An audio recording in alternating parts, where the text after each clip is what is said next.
ನಗರದ service bus ನಿಲ್ದಾಣದಲ್ಲಿ ಗಂಭೀರ ಸ್ಥಿತಿಯಲ್ಲಿದ್ದ ಅಪರಿಚಿತ ರೋಗಿಯನ್ನು ಸಮಾಜ ಸೇವಕ ನಿತ್ಯಾನಂದ ಒಳಕಾಡ್ ಅವರು ಸ್ಥಳೀಯರ ಸಹಕಾರದಿಂದ ರಕ್ಷಿಸಿ ಅಜ್ಜರಕಾಡಿನ ಜಿಲ್ಲಾಸ್ಪತ್ರೆಗೆ ದಾಖಲುಪಡಿಸಿದ್ದಾರೆ.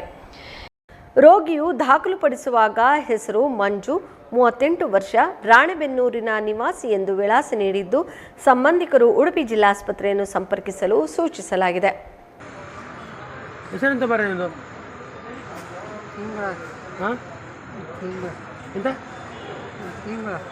ನಿಮ್ಮ ಹೆಸರು ಏನು ಹೇಳಿ, ಜೋರಾಗಿ ಹೇಳಿ.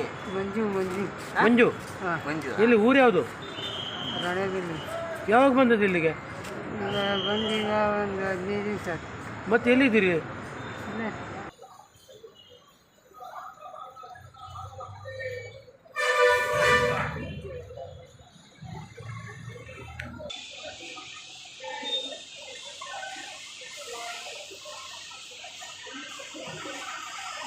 ಚೆನ್ನಾಗಿ